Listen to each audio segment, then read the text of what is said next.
seconds until airtime. Mark, 30 seconds until airtime. Once again, stations, if you encounter technical issues during the broadcast, please call the Oregon Studio Hotline at 336-831-0864. Stations, your final time cue will be with 15 seconds until airtime. Mark, 15 seconds until airtime.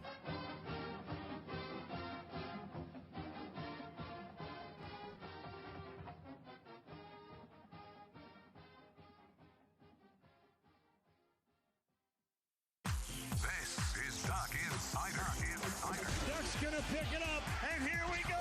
Got him deep. He's open. He's got it, and he's gone. How about that? Oregon repeats as the Pac-12 champion. Duarte pulls up, 3-ball. Bang! L.J. Figueroa! Oregon goes back-to-back for the fourth time in the last 6 years. The Ducks are Pac-12 champions. Foley three. Goal! Foley bomb. Mikesell fires and hits a three. Left wing. Pow. Yeah, boom, boom. Welcome to Duck Insider. What a weekend. We're just getting started.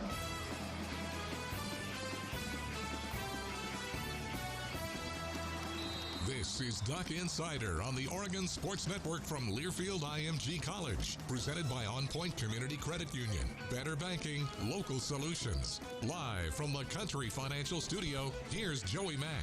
Interviews with Kelly Graves. Justin Shults, assistant coach, Oregon softball, going to join us. Aaron Boley, Niara Sabali, a fun look inside the Marcus Mariota Sports Performance Center that we are currently sitting on top of right now inside the Country Financial Studio. As the Ducks know where they're headed. It'll be a 6 versus 11 matchup for Oregon women's basketball against South Dakota on Monday at 7 o'clock on ESPN2. That means a 6:30 pregame show with Terry Johns and the Hall of Famer Bev Smith right here on the Oregon Sports Network. The first postseason run for Oregon women's basketball under Kelly Graves actually ended against South Dakota. Ducks owe them a little bit of payback. We'll talk about that more coming up in just a little bit, because we have a few other news and notes for you before we talk with a man and a myth who is not yet a legend.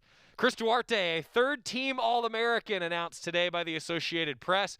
He's a first-team All-American in our eyes, but hey, a third-team All-American recognized by the AP. I think the second of many awards coming for Chris Duarte. Also of note today, Alyssa Brito. Oregon true freshman shortstop Alyssa Brito named the Pac-12 Player and Freshman of the Week in the same week. Always cool when you get to say that after she hit 667, had 9 RBIs over the weekend. Pretty darn good for Alyssa Brito. We're going to talk about that with Justin Shults coming up. The Bracket Madness. It is officially March Madness. It's my favorite time of year. I think it's probably H.J. Cohn's favorite time of year, as the Senior Associate Athletic Director for the Duck Athletic Fund joins us on the University of Oregon Alumni Association guest line. We have a lot of things to cover. First of all, let's talk brackets. Is this your favorite time of year, actually? It is. I don't know if I'll get in trouble for any reason of saying this is my favorite month by far, simply because we do a lot of things. And, this year especially, we have 17 sports going on right now. And that's a new record in our department, making up for some seasons with COVID, obviously, but also an opportunity for a lot of our student athletes and coaches and staff to do what we love and not only, have our students, taking and pursuing their education dreams, but also competing whatever sport they may play for championships. And that's this time of year. Kudos to Robert Johnson and that entire group of young men and women who put in time and effort for that championship. So really cool with that. And lighting the tower was a special thing for us. Just a lot of fun things. So yeah, right now you could argue pretty easily this is my favorite month. Yeah, I think especially because, normally there's also spring football that starts up right around March in sometime, and that's still coming, fans. Don't worry. More info to come, but I mean, that's to me what makes it so much fun is you get the end of the winter sports season. It's madness. It's fun. Then you get into spring sports. Probably helps that the weather starts to get a little bit nicer. And then it's also spring football. I mean, you get so many things going on. I love the month of March. It's also St. Patrick's Day tomorrow.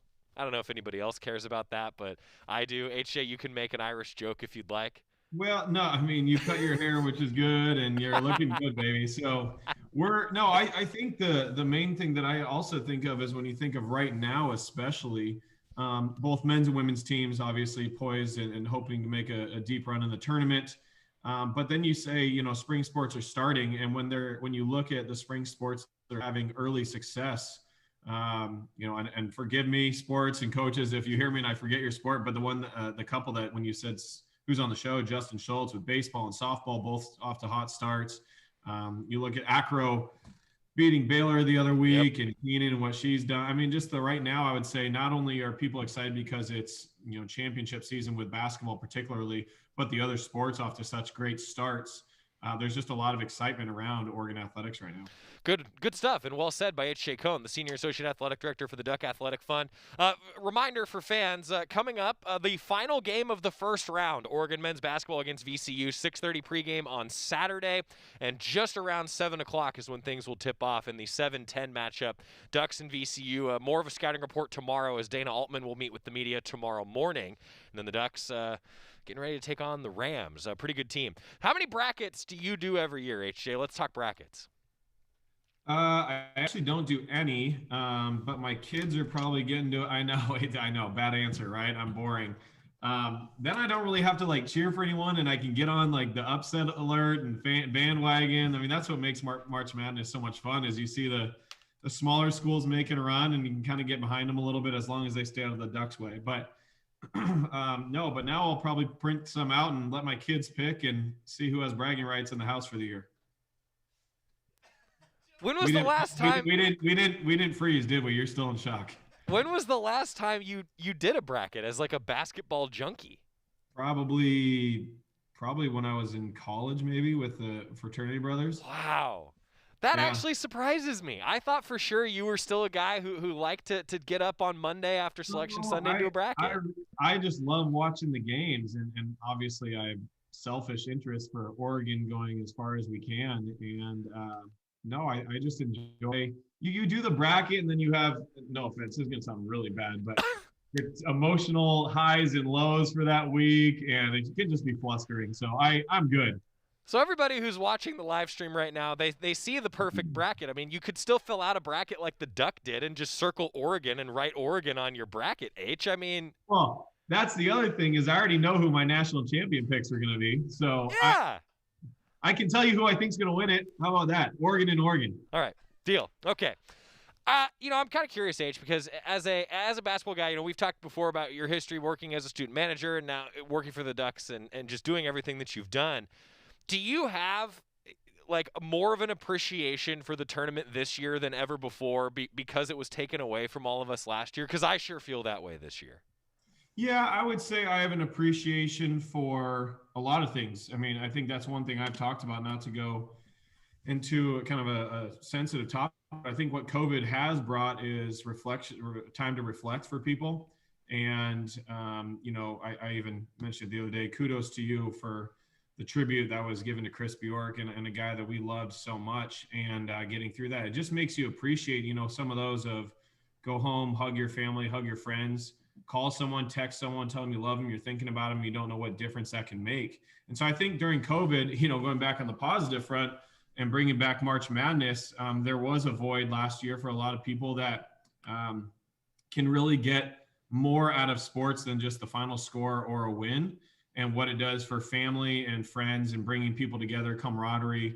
And so I think that's what was missed more than just wins and losses, at least for people that I know and I talk to, and part of their lifestyle. In a lot of cases, I was with some people yesterday, dropped off a gift to some great people that I've gotten to know over the years and great supporters. And, as much as we love going to the games in Las Vegas together, it's the meeting in the halls or getting together before the game and just hanging out and being friends. And the brotherhood, I'll call it. And I think that part was very much lost, and I'm very much appreciative of that. And I'm very much appreciative of the people behind the scenes, medical staff, student athletes making a commitment to wanting to do this, not just because they want to get into March Madness or whatever, but because they truly believe in what March Madness can do for them on the men's and women's side. So I think a long-winded answer is, yeah, I'm sure absolutely more appreciative this year than losing it last year, of course, because I, along with no one, wanted to get on that plane home from Vegas and not have any games played.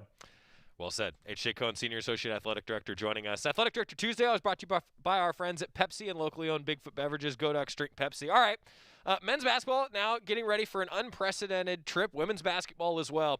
H, give fans a perspective of what the NCAA tournament is like, and just kind of the one, the adrenaline, but then two, the grind for folks that are in that locker room, that are in the foxhole, if you will, of going through an NCAA tournament. I mean, it really truly is an adrenaline rush. That's how it feels to me. I can only imagine what it has felt like for guys that have been in the locker room and on the team.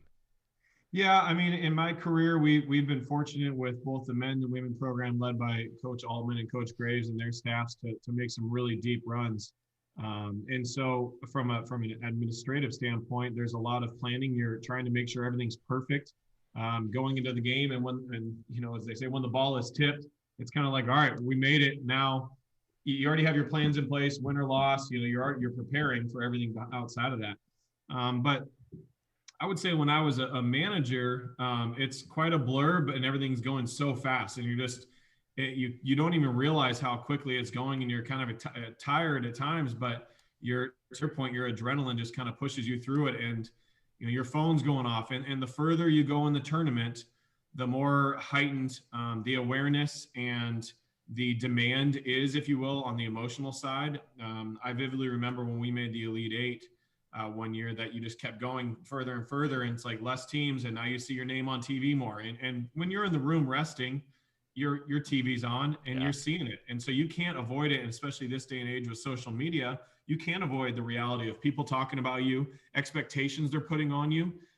So yeah, I would say it's probably more of an emotional, mental ride than it is an actual physical battle in some cases. And that's like a lot of sports, right? As how strong are you mentally versus just in addition to your physical stamina. Kelly Graves actually talked about that a little bit yesterday. That interview coming up next as he reacted to the Ducks selection, heading on to take South Dakota, or heading to.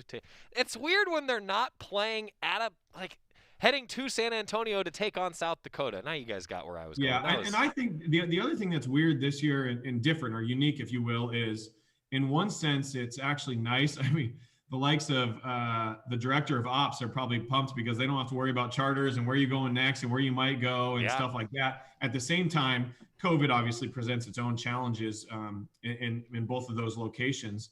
And what you don't realize is all the protocols. Well, I'm sure people have an understanding, but the protocols that are going into place.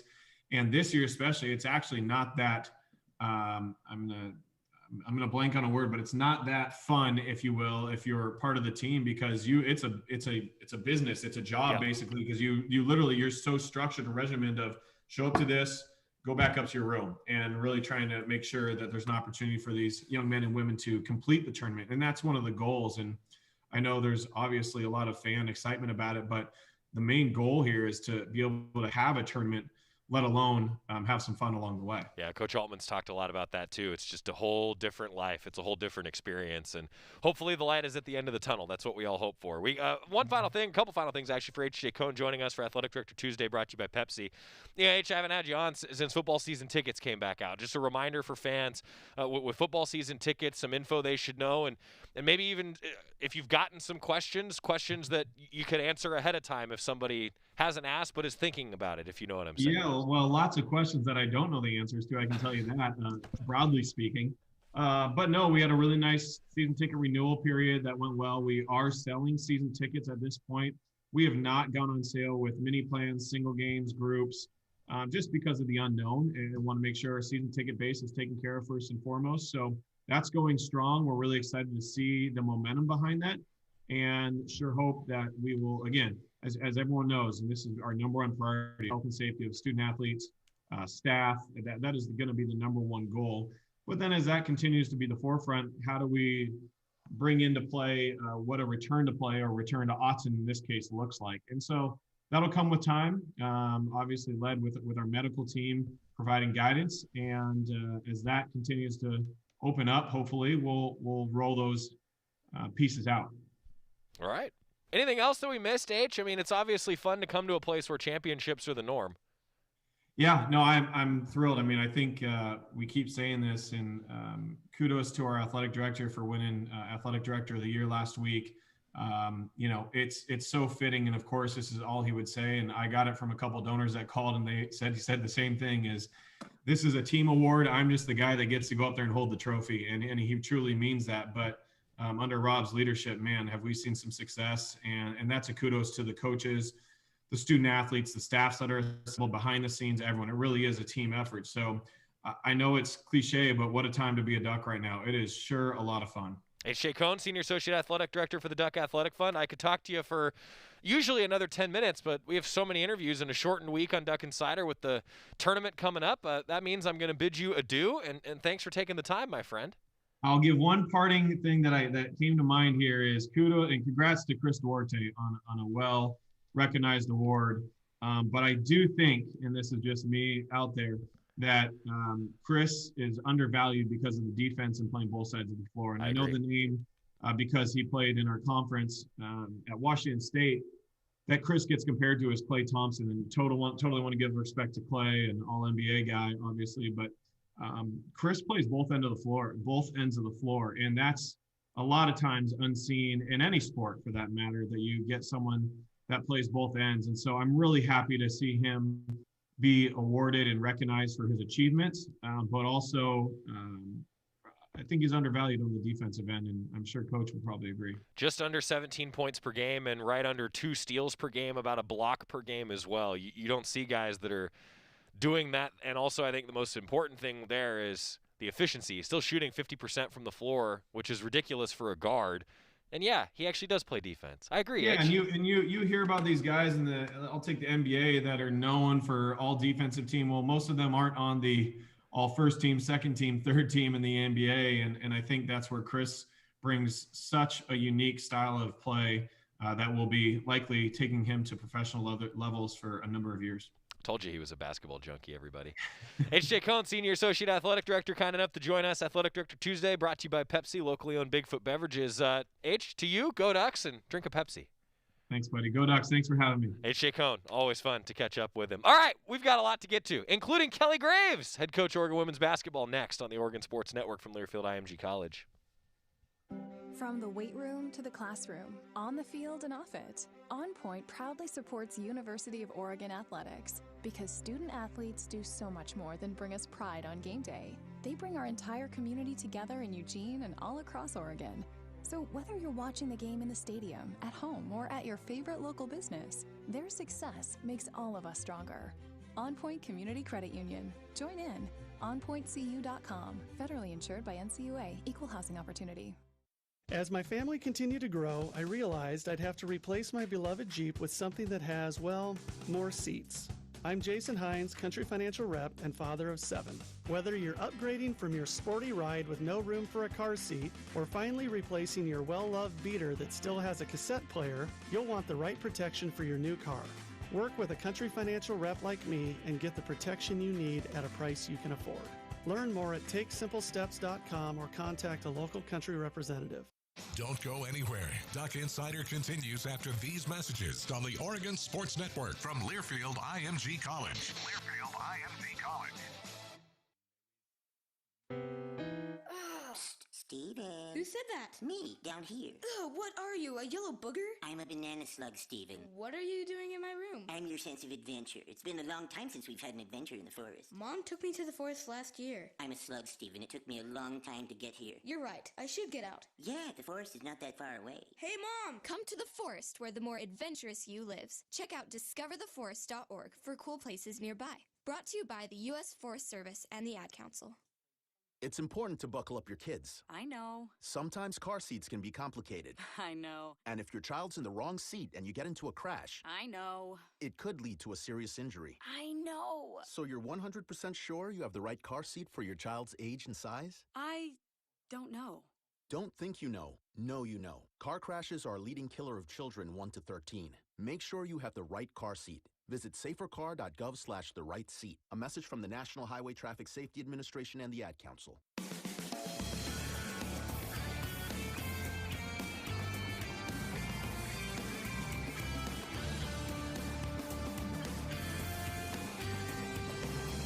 Back on Nugget Insider, presented by On Point Community Credit Union. My thanks to H.J. Cohn for joining us. Hey, Don, I did see your question. Season tickets for girls basketball on sale yet?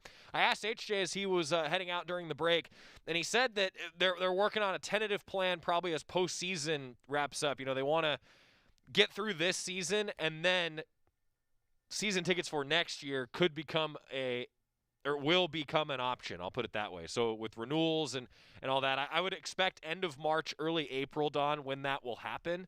But obviously there's still a lot of moving parts there with local health guidelines and what we're able to do. So good question. I'm sorry that I didn't ask H on the air. I kind of ran out of time, and then it slipped my mind at the end.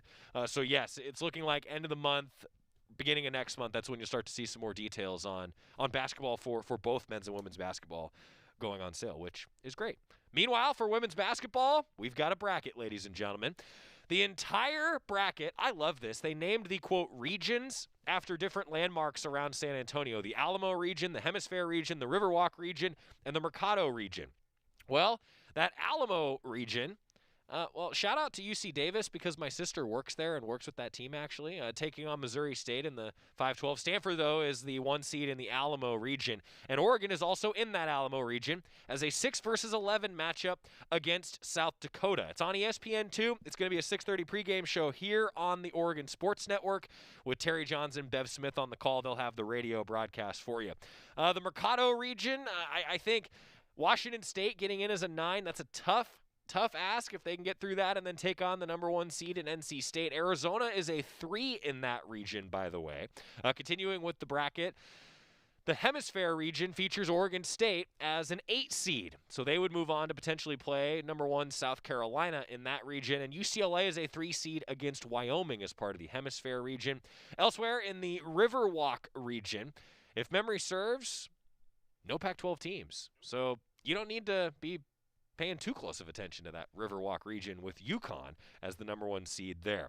The first postseason run for Kelly Graves actually ended with Oregon women's basketball against South Dakota. The Coyotes, 5 years after South Dakota beat Oregon to end their NIT run, they get a matchup in the NCAA tournament. Pretty darn cool for the Ducks. Well, our friend Rob Mosley remembered that info as well and started out asking Kelly Graves about if this is a chance for maybe, for lack of a better phrase, a little payback in the NCAA tournament come Monday. Happy to be playing them on a neutral court after the way they shot the 3 at their place a few years ago in the postseason. You know, it's funny. That was one of my great memories, good and bad, was that trip to Vermillion 5 years ago. Man, I'll tell you that we walked into an ambush there, didn't we? They were on fire. You know, what do you know about this team? And do you know much about their group this year? And is it going to be that? Is it, you expect a lot of threes from them? Yeah. I'm expecting great offensive efficiency. Last year, of course, we were number 1 in the country in offensive efficiency by a long way. Guess who was number 2? South Dakota, and they, I think, have a lot of those players back. So they're going to be well skilled, well schooled.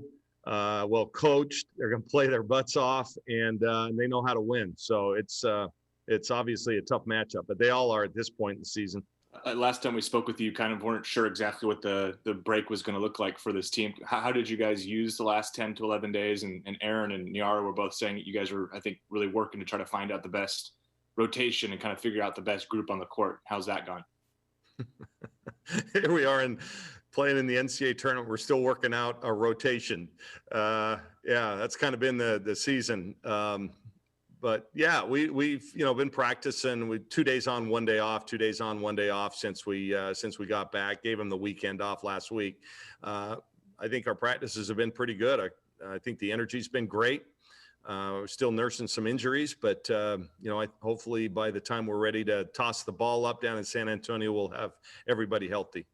Kelly, obviously this tournament is a lot different than any other tournament you've been in, but what are the conversations you're having with some of the younger players who haven't played in an NCAA tournament about what they can expect? It's not just the younger players. How crazy is this? Even our returners. Taylor Chavez was hurt 2 years ago. Our Final Four year didn't play in the NCAA. Last year, of course, there was no tournament. Jazz Shelley, one of our returners, didn't get to play in the NCAA tournament last year. So we have Taylor Mikesell has played in 1. and Aaron Boley and Lydia Giomi have played. So we have 3 players that have NCAA tournament experience. So it's not just the youngsters that I'm talking to, Julian. It's really everybody. This is a new experience, but I congratulated them. A 6 seed, given our circumstances, 9 new players, 7 freshmen, really. And, just the injuries we've had. I'm really proud of this group, man. What a crazy ride it's been, but they earned this, and now we've got to go down and do some work in San Antonio. But I'm really proud of the group. Kelly, I'm sure it never gets old seeing your team's name pop up on the screen, but after missing out on that feeling last year, what was your emotions today getting back into this?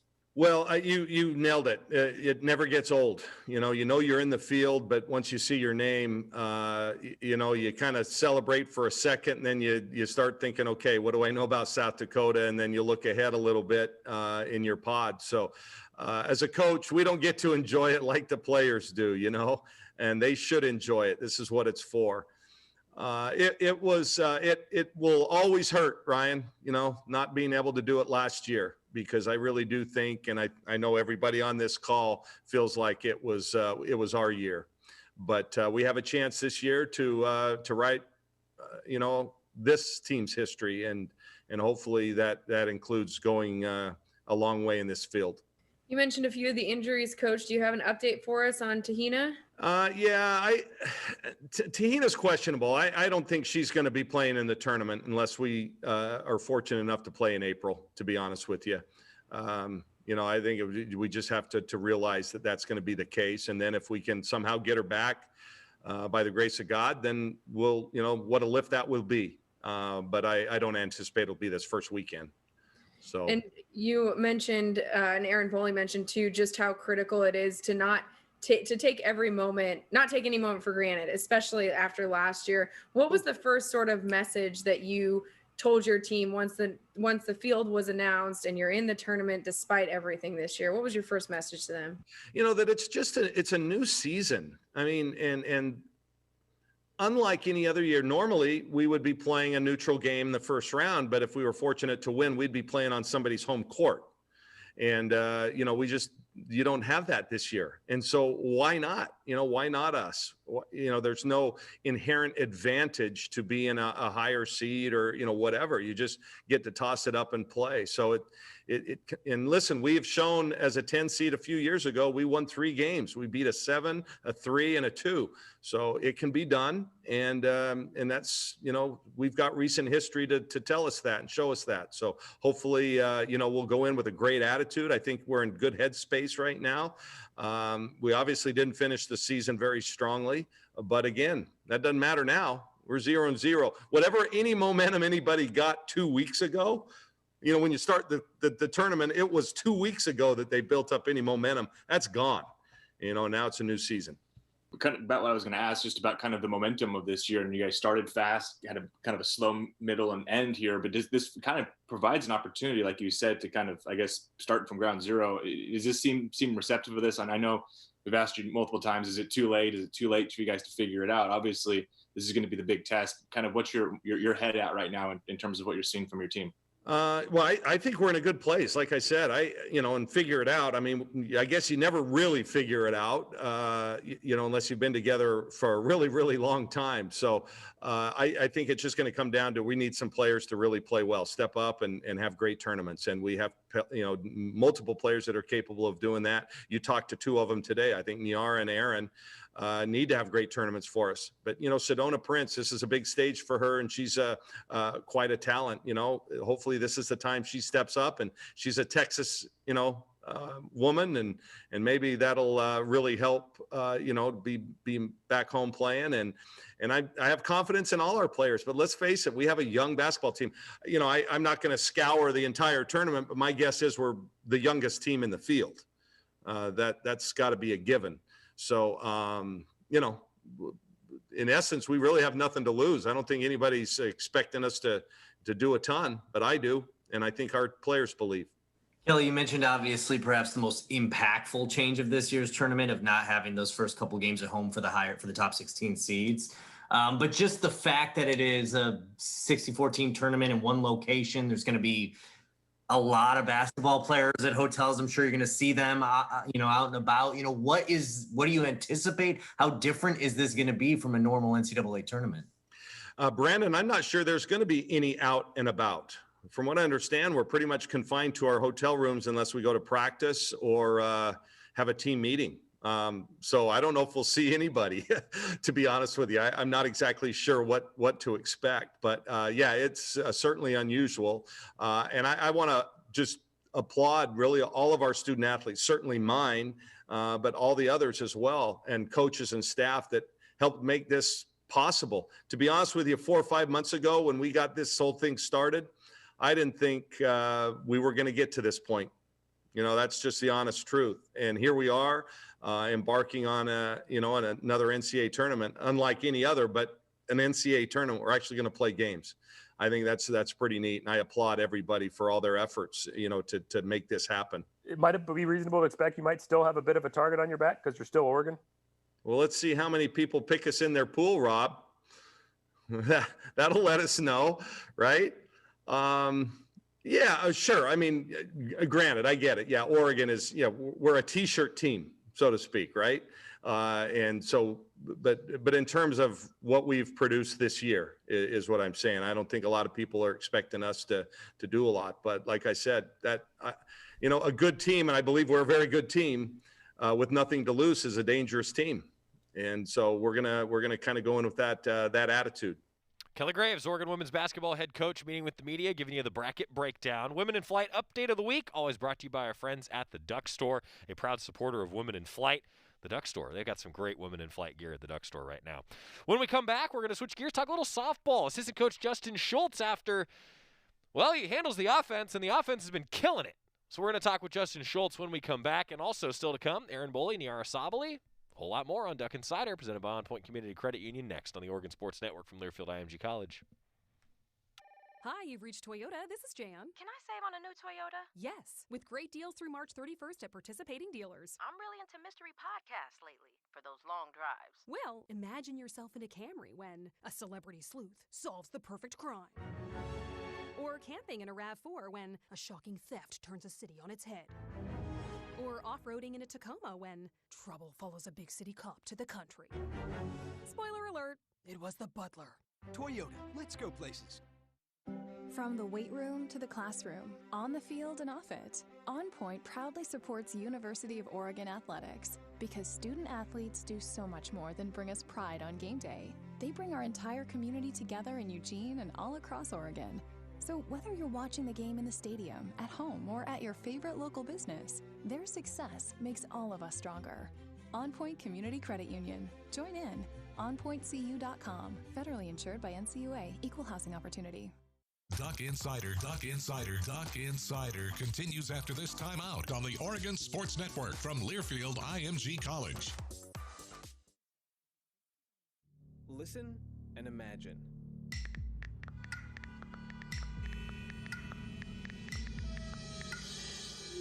It takes 5 seconds to send a text, and for those 5 seconds, you're driving blind. Life is worth more than a text. Stay alive. Don't text and drive. Visit StopTextStopWrecks.org, a message brought to you by the National Highway Traffic Safety Administration, Project Yellow Light, Noise, and the Ad Council. Everybody buckle up. Buckle up. Let's go.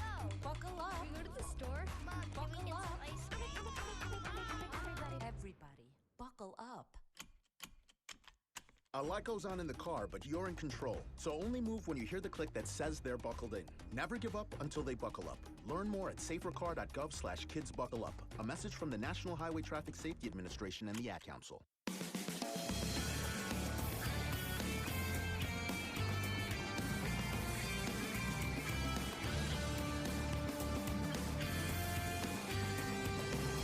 We're back on Duck Insider, presented by On Point Community Credit Union. Joy Mack inside the University of Oregon Casanova Center in the Country Financial Studio. Now, I got to ask, because as Justin Shults joins us, Oregon softball assistant coach on the University of Oregon Alumni Association guest line, he's going to be a neighbor of ours in the Casanova Center at some point, which we're all pretty excited about, some office reorganization in the Cas.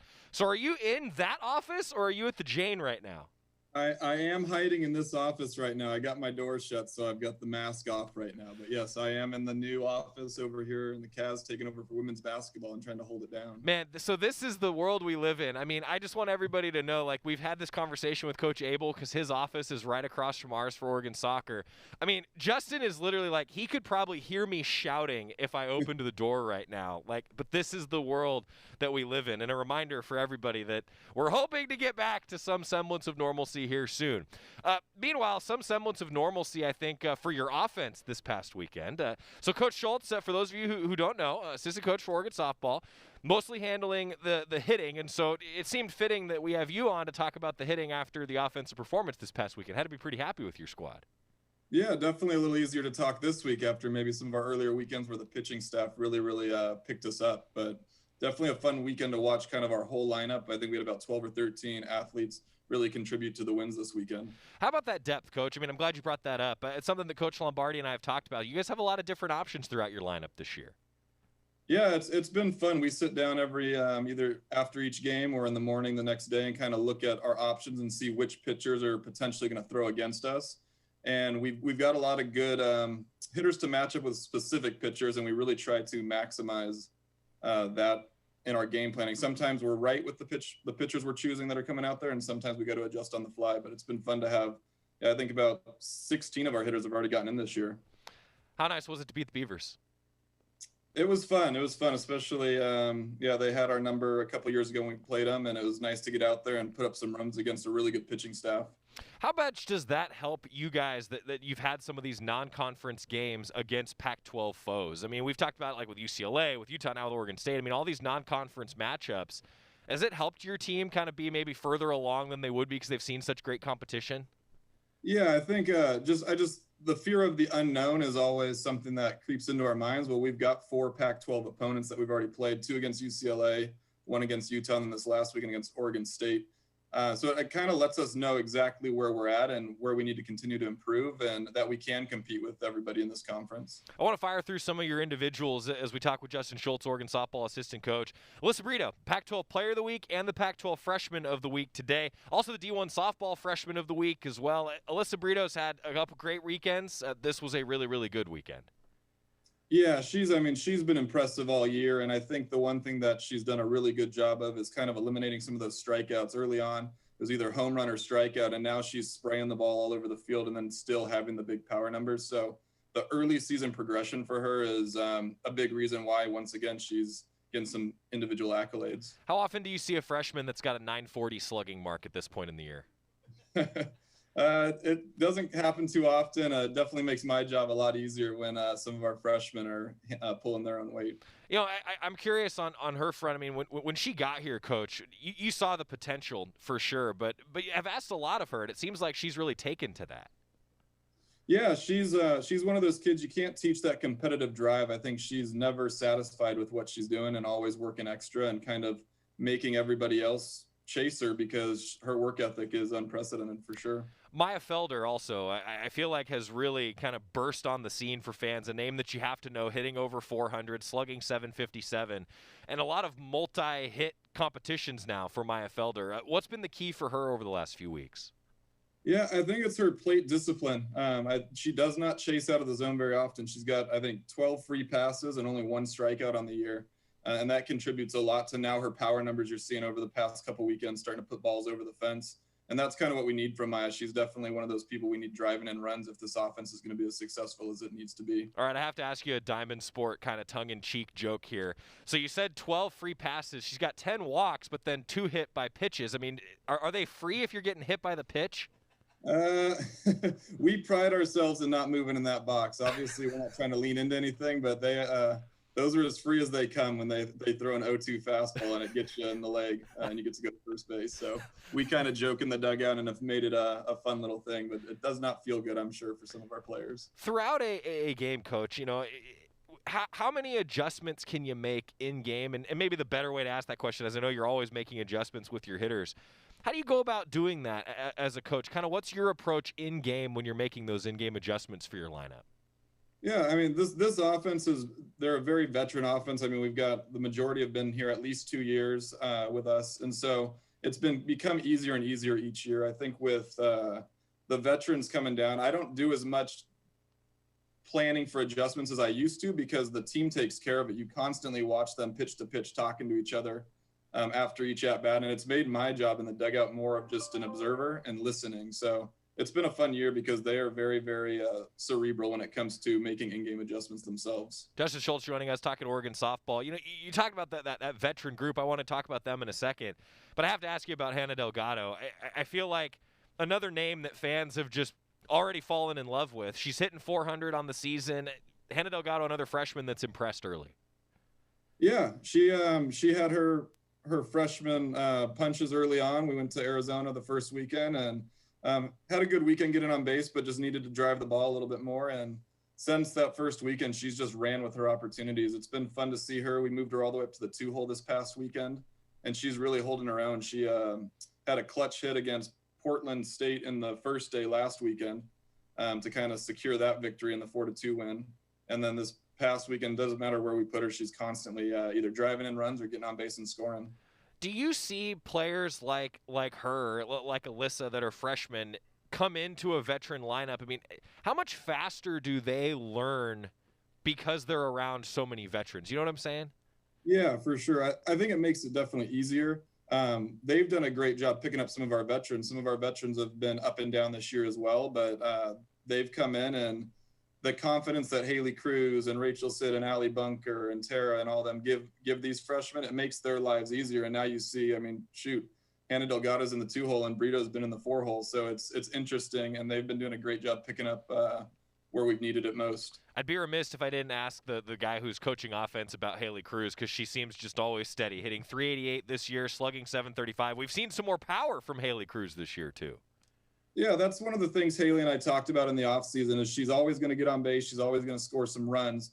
It's can she drive in more runs this year? And she's off to a great start. We preach about having a 1 through 9 tough offense. Well, when 1 through 9 is tough, 7, 8, 9 are always on base. And so for us, in Haley being in the leadoff spot, she's got to cash those runners in. And she's already off to a very, very good start. I think she's got 14 RBIs and 20-plus runs scored already for us. Allie Bunker, Rachel Sid, Tara McGowan, a couple of those veterans, few of those veterans that have been in the middle of the order. I'll just ask you for them. I mean, just how critical has it been to have those veterans in the heart of your order doing big things? Oh, yeah, it takes pressure off everybody else. I mean, those three last year and continuing into this year, we've put tons of pressure on them to make sure that they're leading the charge with this offense. And all three of them have stepped up in big games for us. And I'm excited to see them continue to grow, because with the Pac-12, we need that experience to get to where we want to go. Yeah, I mean, Allie Bunker went 3 for 4 against the Beavers and sure looked the part. Always fun, you know. You mentioned, I like to talk about when Ducks beat the Beavers. It's it's what I do. I do want to ask you too with Tara McGowan. I mean, a 260 average. I look at that and I go, God, I think there's probably more there. There's probably a little more potential for your lineup the rest of the season. Yeah, I think in the course of a 55-game regular season, you're going to have your ups and downs. I think she's been a little lower average-wise than probably a lot of people expected, including myself. But I look at her run production right now, and she's still getting it done. 13 runs scored, 11 RBIs. And that's what we preach a lot. It's about scoring runs. So she's had productive at-bats, and I think she's hitting close to 400 with runners in scoring position. But I would expect her average to get back up into that 350 range when it's all said and done. One of the things that I've really enjoyed about watching your team, Coach, and I'm going to give you some of the numbers for fans to reference here. Opponents are only 8 for 10 stealing bases. They don't like to run on you guys very often. You guys are 33 for 37 swiping bags so far this year. You're smiling as I say that. I mean, has that been a real focus for you guys? It feels like you're really pressing the envelope on the base paths. That's 100% Coach Lombardi right there. She loves to run. She loves to put pressure on the defense. I grew up on the baseball side. I want more doubles, home runs, but it's really created a more dynamic offense for us. And now when we get walks or singles, it's automatically turning into a double because she picks the right counts to run in. And we've got a ton of good athletes, 1 through 9 in our order. They can all run for themselves. So it's pick the right pitch, and we've had a lot of success doing it so far. I love that. Give us the scouting report on Utah. I know a lot of fans have been asking, with Utah being on a pause, where do we stand? Well, right now I'm going to tell you that the games are on the schedule, and it's 4 games coming up against Utah beginning at 5 o'clock on Friday. What's the scouting report on the Utes this year? Yeah, we are definitely preparing normal as usual. A lot of lefties in their lineup. They can swing it. They have a lot of power. And then they've got some speed as well. So I think they're going to challenge us behind the plate and try to run a little bit off of us. Pitching wise, they've got 4 strong pitchers. And so we're just trying to make sure that we know the matchups and who we want to utilize when each pitcher comes in. When you guys played them in Tempe, it was a 7-2 win for the Ducks in that non-conference matchup against Utah. And fans, remember, all these games are going to be on the Oregon live stream. You can find it via the Oregon softball schedule. GoDucks.com has you covered there. The second game of the doubleheader on Saturday will be a non-conference game with the way that the Pac-12 is set up so that you guys can still get that at least close to the maximum number of games in, right? Yeah, definitely. And we're taking every game just one game at a time, and every single game is just as important as the next. It's a little bit different wrinkle with having that random non-conference game in there. But like I said, we're just playing one game at a time and trying to win every single one of them. He's Justin Shults. He's going to be our neighbor soon, and I don't know if he's looking forward to it, but we're looking forward to it. Oregon softball assistant coach, kind enough to join us. Coach, hey, thanks for taking the time. I really appreciate it, and best of luck against the Utes. I appreciate it. Thanks, Joey. All right, we're going to get a quick timeout. When we come back, a full schedule, also a look at the Marcus Mariota Sports Performance Center. We'll have a little bit of fun with that on the Oregon Sports Network from Learfield IMG College. Hi, welcome to the Spicy Drive-In. May I take your order? Can I get the spicy chicken sandwich, please? The spicy chicken is an excellent choice, sir. And to drink? Whatever's fine. Oh, may I make a beverage pairing recommendation this evening? Sure. If we are feeling especially bold tonight, sir, I would recommend the Mountain Dew with that. It's bravely unrestrained with a very alive aroma that pairs wonderfully with your spicy chicken. It's followed by a hint of zesty citrus flavor. Yeah, that sounds amazing. I'm sure you already know this, sir, but remember to appreciate the nose first by giving the Mountain Dew a little swirl to really volatilize it. What? To change the flavor compounds and activate your taste buds to get them fully primed for that chicken sandwich. It's delicious. Now you're getting the hang of it. The muscular flavor charge characteristics of Mountain Dew make for an absolutely epic mouthfeel when paired with spicy cuisine. It is quite on point, sir. Dude, it's a perfect match. Like they were made for each other. So true, so true. When you want to make good food bolder and bold food better, do the Dew. Duck Insider, your home for the latest news on Oregon athletics. This is the Oregon Sports Network from Learfield IMG College. Most of my family, they never graduated high school, so I'm trying to break that barrier. My daughter, Brooklyn, was also a motivation for me to go back to school. Every day after work, went straight to school, and it paid off. At age 26, Kareem finished his high school diploma. I could not have done it alone. I see the future is really bright for me. No one gets a diploma alone. If you're thinking of finishing your high school diploma, you have help. Find free adult education classes near you at finishyourdiploma.org. Brought to you by the Dollar General Literacy Foundation and the Ad Council. You took the first step and quit smoking, but even former smokers may still be at risk for lung cancer. That's why SaveByTheScan.org wants you to know about a new low-dose CT scan that can detect lung cancer early. It takes only 60 seconds and could save your life. You took the first step, now take the next. Visit SaveByTheScan.org for a simple quiz to see if you're eligible and talk to your doctor about screening. SaveByTheScan.org is brought to you by the American Lung Association's Lung Force Initiative and the Ad Council.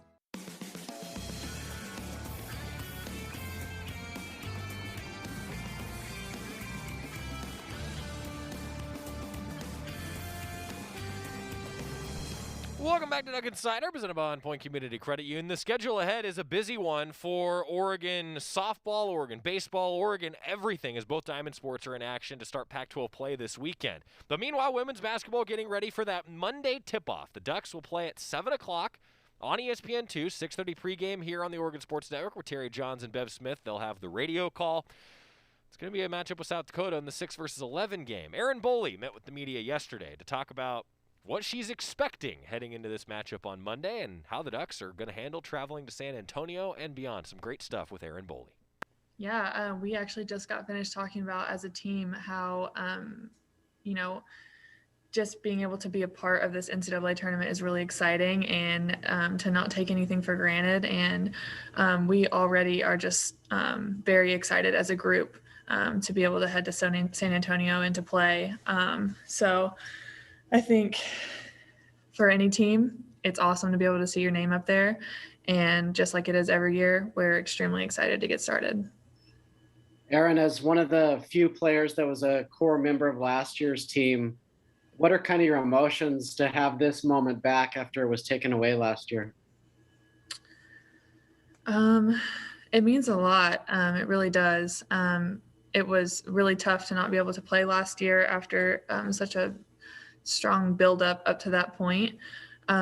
So I think it's really special, especially for our upperclassmen and for Lydia and I, this being our last go round, to be able to do that with this new team and this new group. It means a lot, and it's very special.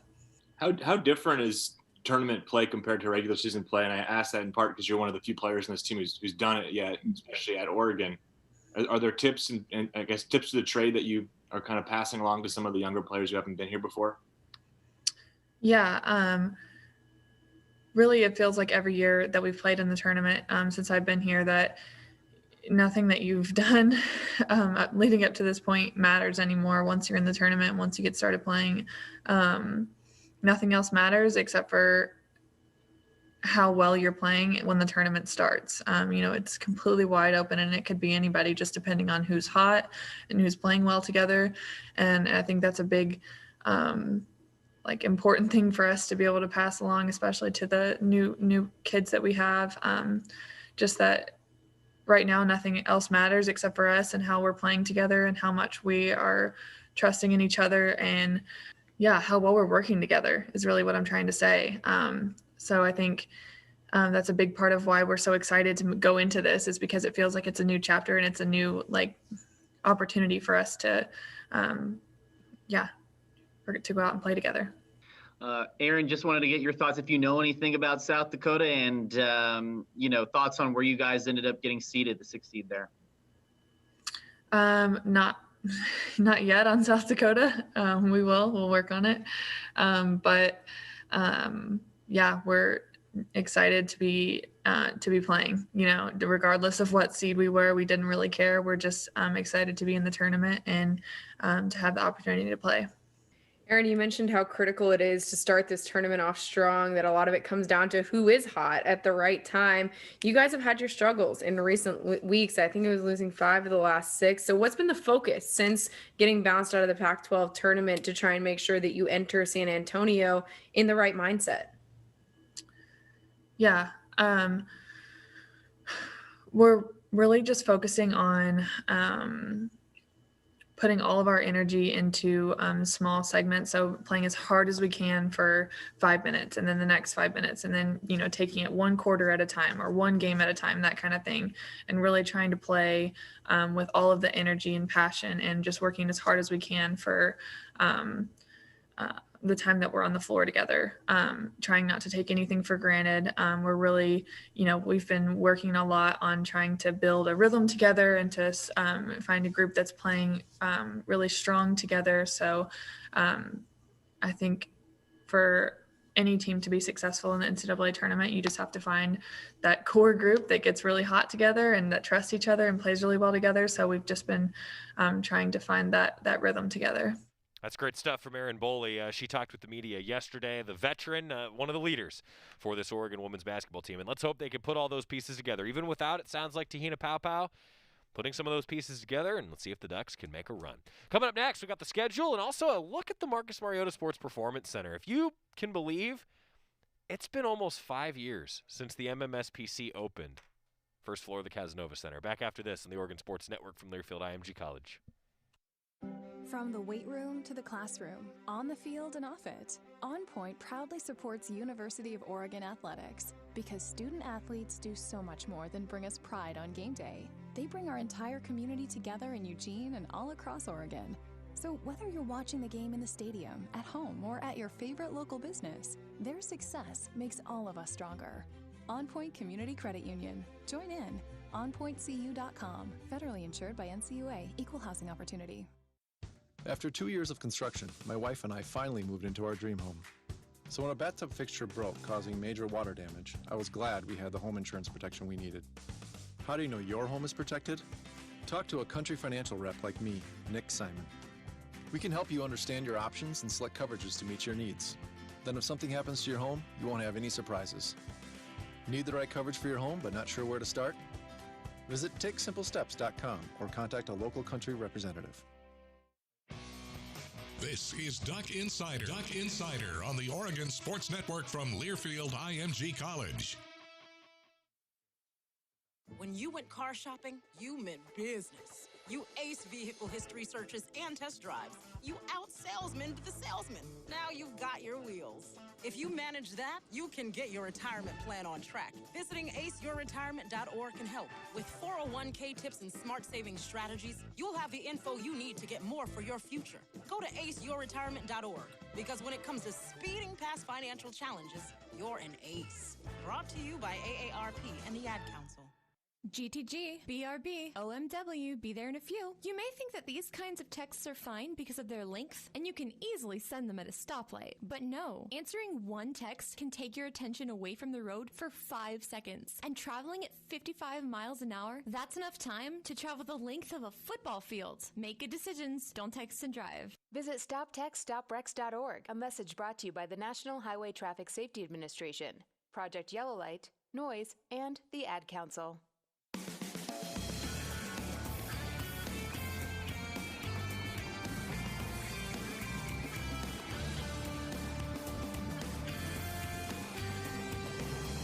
Back on Nugget Cider, presented by On Point Community Credit Union. Today's show brought to you by our friends at Crumble Cookies. Come check out Crumble Cookies if you're here in Eugene off Coburg Road. And our friends at North Fork Public House, northforkeugene.com. All right, we have been having a lot of fun with this. So before we get into the schedule, our friends at the Josh Cooley Real Estate Team, proven winning team on your side, by the way. The Josh Cooley Real Estate Team thanks you for your support and referrals of friends and family, the official real estate team of the Oregon Ducks. We wanted to have a little bit of fun with our friends at the Josh Cooley Real Estate Team. Like, hey, you want a home field advantage? Well, let's talk about the facilities at Oregon. That's a home field advantage. The Marcus Mariota Sports Performance Center. It is located right below us here in the Casanova Center. The first floor of the Casanova Center, a remodeled sports science-focused entire facility. All about sports science, sports medicine, technology, and it's in one efficiently designed space on the ground floor of the Cas. Another part of the project, total overhaul of the equipment room, and it's all about a little bit of style in that equipment room, but functionality. They've got these amazing shelves in the equipment room that are some of the most efficient things I've ever seen in terms of allocating storage space and sliding. And that's in addition to everything like the sleeping pods in the Marcus Mariota Sports Performance Center. Big part of the sports science focus of the facility. They've also got a tremendous amount of cool displays that obviously really help in recruiting. We all know that. The Marcus Mariota Sports Performance Center opened in August of 2016. Can you believe that? And we're now sitting here in 2021, and it is still state-of-the-art, all complete with the throne in the equipment room. The Marcus Mariota Sports Performance Center, our featured facility today, thanks to our friends from the Josh Cooley Real Estate Team and the Oregon Ducks, the official realtors of the Oregon Ducks. That does it for us today. Last Duck Insider of the week is tomorrow. See you then. Hey everyone, let's all stop what we're doing and take a moment. You see? Every moment can be kind of special. But they can be loud moments, goofy moments, dorky moments, it doesn't matter. Because every time dads like us take a moment like that to spend with our kids, well, it's pretty momentous. So let's take a moment to make a moment. Call 877-4DAD-411 or visit fatherhood.gov. Brought